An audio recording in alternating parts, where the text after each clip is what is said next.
ओम साईराम मैत्रिणींनो, मी अश्विनी आणि अश्विनी लेडीज टेलरमध्ये तुम्हा सगळ्यांचे खूप खूप स्वागत करते। तर मैत्रिणींनो, खूप सुंदर असा प्रतिसाद देत आहात आपल्या यूट्यूब चॅनलला, असाच प्रतिसाद देत राहा। तर पहा, आज आपण शिकूया आरीवर्क केलेला ब्लाउज कटिंग कसा करायचा आणि मापे कशी टाकायची। तर पहा, बॅक साइडला गळा असा वर्क केलेला आहे, त्यानंतर दोन्ही स्लीवला असं लोटस आहे, खूप सुंदर हँगिंग आहेत। त्यानंतर फ्रंट साइडला सुद्धा गळ्याला वर्क आहे, म्हणजे पुढच्या साइडला सुद्धा गळ्याला वर्क आहे।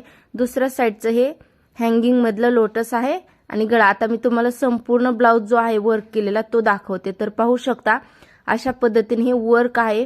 पुढच्या साइडचे पण गळ्याला वर्क आहे, मागच्या साइडला पण गळ्याला वर्क आहे आणि स्लीवला पण। आपण हे आता कटिंग कसं करायचं, मापे कशी घ्यायची ते बघूया। तर पहा, इथं 90 सेंटीमीटरचं हे अस्तर घेतलेलं आहे मी। त्यानंतर इथं पेजवरती मापे लिहून घेतलेली आहेत। आता मापे इथं वेगळी लागतात का, तर अजिबात मापे इथं वेगळी लागत नाहीत। जे आपण नेहमीच्या ब्लाउजला घेतो ना, त्याच पद्धतीने इथं मापे घ्यायचे आहेत। तर पहा, इथं उंची घेतली, छाती, कंबर, बाही उंची, बाही रुंदी, पुढचा गळा, मागचा गळा, शोल्डर, मुंडा आणि गळा रुंदी 2.25 घेतलेली आहे। तर आपण जे नेहमीच्या ब्लाउजला ब्लाउजची मापे घेतो ना, त्याच पद्धतीने इथं आपल्याला ब्लाउजची मापे घ्यायची आहेत। आता इथं मी अस्तर घेतलेला आहे कटिंग साठी। तर पाहू शकता घडी कशी घ्यायची आहे, जसं दाखवते तसंच आपल्याला अस्तर ठेवायचं आहे आणि मापे टाकायची आहेत। आता ज्या साइडला आपली घडी आलेली आहे, बंद बाजू आलेली आहे, त्या बंद बाजूवरती आपल्याला टाकायची आहे ब्लाउजची उंची। तर इथं ब्लाउजची उंची आपली किती पण असू द्या, त्यामध्ये आपल्याला 1 इंच ऍड करायचं। तर पहा, माझी 14 आहे, त्यामध्ये मी 1 इंच ऍड करून 15 इंच उंची टाकलेली आहे। त्यानंतर आपल्याला लागणार आहे शोल्डरचं माप। तर शोल्डर किती आहे आपलं, 5.5 इंच। 36 साईजला 5.5 इंच शोल्डर लागतं। त्यानंतर तिथून सरळ खाली आपल्याला लागणार आहे मुंड्याचं माप। तर इथं 36 साईजला 6 इंच मुंडा मी घेतलेला आहे।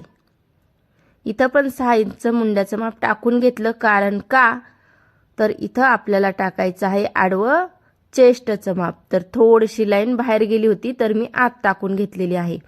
आता आपली 36 साईज आहे, तर 36चा चौथा भाग होतो 9 आणि त्यामध्ये मी 2 इंच शिलाई मार्जिन घेतलेलं आहे।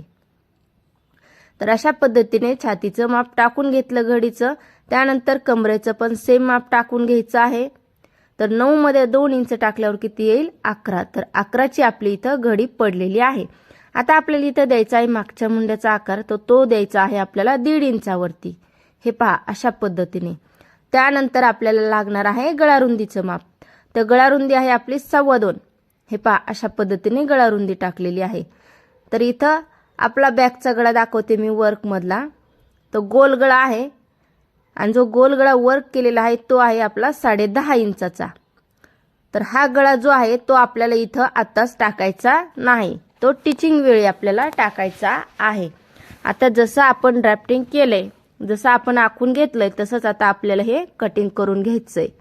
तर इथं गळा मी ड्राफ्टिंग केलेला नाही आणि कटिंग सुद्धा केलेला नाही। पुढचा भाग काढूया आता आपण पेपर वरती। तर इथं बघा, मी अर्धा इंच उंचीमध्ये आणि अर्धा इंच हुक लुकासाठी सोडलेला आहे। आता बघा, अर्धा इंच जर उंचीमधलं पकडलं तर पुढची उंची तयार आपली होईल 15.5 इंच।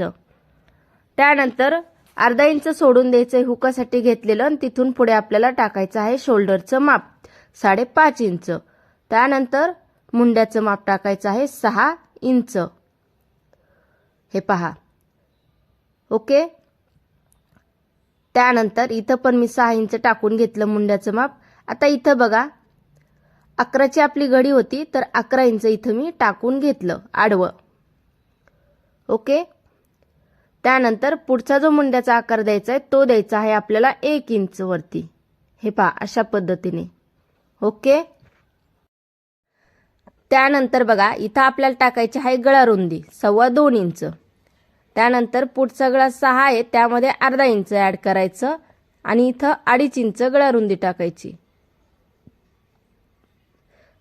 त्यानंतर हा बॉक्स काढून घ्यायचा, आतमध्ये 1.25 टाकायचं आणि इथं गोल गळ्याला आकार द्यायचा। त्यानंतर आता बघा, कमरेची घडी टाकायची आपल्याला। तर कमरेचा चौथा टाकायचा 7.5 30 कंबर आहे, 30चा चौथा 7.5 आणि प्रिन्सेस पफसाठी 2 इंच आणि शिलाई मार्जिन 2 इंच असं मी हे माप घेतलं. आता हे आहे आपलं शिलाई मार्जिन. आता आपण प्रिन्सेसला आकार देऊया. तर बघा इथून इकडे 4.5 इंच घेतलेला आहे. प्रिन्सेसमध्ये मी आकार देणार आहे बघा, म्हणजे गोलवा पण खूप सुंदर येतो. जो प्रिन्सेससाठी आपण 2 इंचचं अंतर घेतलेलं आहे ते इथं 1-1 इंच या बाजूला टाकून घेतले. हे पहा अशा पद्धतीने. खूप मैत्रिणी म्हणतात की आम्हाला प्रिन्सेसला पफ येत नाही, गोलवा आकार येत नाही, तर अशा पद्धतीने तुम्ही प्रिन्सेसला आकार द्या तर नक्की तुमचा हा गोलवा आकार इथं येणार आहे. आता बघा प्रिन्सेसच्या दोन्ही साईडच्या आपण ज्यावेळेस पार्ट स्टिचिंग करतो तर शिलाई मार्जिन आपल्याला इथं लागत असतं. तर हे मोजून घ्यायचं आणि पुढे एक्स्ट्रा वाढून घ्यायचं, छातीच्या घडीमध्ये पण आणि कमरेच्या घडीमध्ये पण, म्हणजे आपल्याला फिटिंगला कमी पडत नाही. त्यानंतर इथे अर्धा इंचाचा पॉइंट काढून घ्यायचा आणि इकडे तिरकी लाईन मारून घ्यायची. हे पहा अशा पद्धतीने. तर हे आपलं पुढच्या साईडचं सुद्धा ड्राफ्टिंग जे आहे ते झालेलं आहे. शोल्डर ज्यांचं उतरतं त्यांनी गळ्याच्या बाजूला 1/2 इंच माप टाकायचं आणि ते कटिंग करून घ्यायचं. ओके. तर खूप सिंपल मेथड आहे मैत्रिणींनो. तुम्ही फक्त सावकाश व्हिडिओ बघत चला, म्हणजे तुमच्या लक्षात येईल. स्किप करत राहिल्या तर जे छोट्या छोट्या गोष्टी असतात मध्ये सांगितलेल्या त्या लक्षात येत नाहीत, मग ब्लाऊज चुकतो. तर जसं आपण प्रिन्सेसला माप टाकतो असतो, प्रिन्सेस ब्लाऊज कटिंग टिचिंग करत असतो, त्याच पद्धतीने आहे आरीवर्क ब्लाऊजचं, काही वेगळं नाहीये. तर इथं मी जे अर्धा इंच असे तिरकी लाईन मारून घेतली ते पण मी इथं कटिंग करून घेतलं. तर पहा प्रिन्सेसचे पुढचे पार्ट जे आहेत ते आपले रेडी आहेत. आता आपण स्लीव कटिंग करूया. तर स्लीव कटिंगसाठी पण इथं मी पेपर घेतलेला आहे घडी टाकून. त्यानंतर बघा घडीवरती आपल्याला टाकायची बाही उंची. तर बाही उंची आहे 9.5 इंच आणि त्यामध्ये 1 इंच शिलाई मार्जिन. आता इथं बाहीची घडी बघूया. तर छातीचा चौथा आणि 2 इंच शिलाई मार्जिन घेतल्यामुळे अर्धा इंच आपल्याला जास्त घ्यायचं. 9.5ची घडी घेतली. त्यानंतर इथं ओपन बाजूला आपण कॅप हाईट टाकली 3.5 इंचावरती, म्हणजे मुंडा खोली टाकली 3.5 इंचावरती. अशी तिरकी लाईन मारून घेतली. त्यानंतर असा मध्ये काढून घेतला सेंटर आणि वरती अर्धा इंचाचा पॉइंट ठेवला. तर पहा आता जो पाठीमागे जातो ना आकार बाहीच्या मुंड्याचा तो द्यायचा, त्यानंतर पुढचा द्यायचा. तर अशा पद्धतीने आपला फिश आकार तयार होत असतो. त्यानंतर इथे 1.5 इंच टाकून घ्यायचं आणि ही लाईन मारून घ्यायची. तर अशा पद्धतीने आपलं बाहीचे सुद्धा ड्राफ्टिंग इथं झालेलं आहे.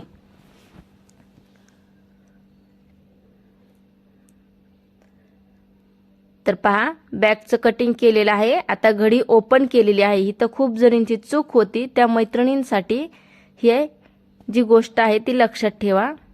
तर पहा अशा पद्धतीने आपलं पेपर कटिंग झालेलं आहे. आता पहा इथं कसे ठेवायचे हे पार्ट. तर हा पार्ट मी इथं ठेवते. त्यानंतर स्लीव जी आहे ती इथं ठेवते. त्यानंतर समोरचा जो प्रिन्सेसचा भाग आहे कटोरीचा तो इथं बसणार नाही.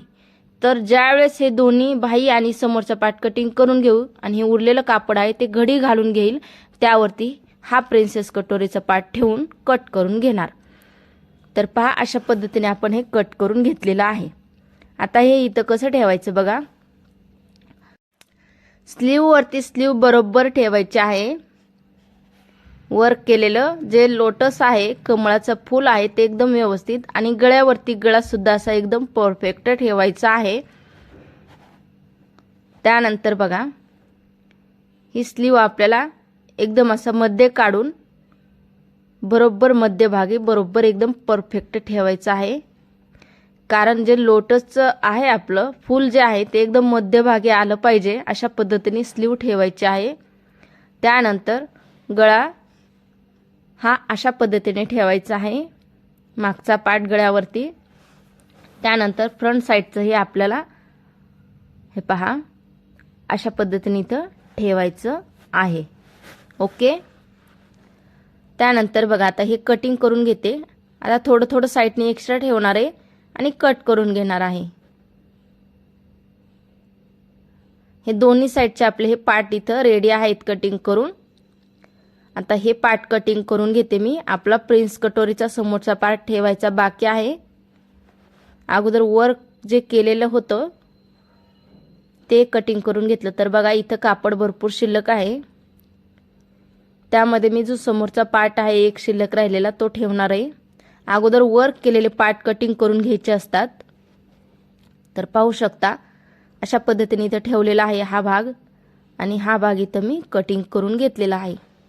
तर टिचिंग पण आपण नक्की करणार आहोत या ब्लाऊजचं. तर तो भाग असेल या पुढचाच. तर तो पण भाग नक्की बघा. तर एकदम साध्या आणि सोप्या पद्धतीने मी तुम्हाला आरीवर्क ब्लाऊज कटिंग कसा करायचा ते दाखवलेलं आहे. नेक्स्ट व्हिडिओ पण नक्की बघा टिचिंगचा. धन्यवाद.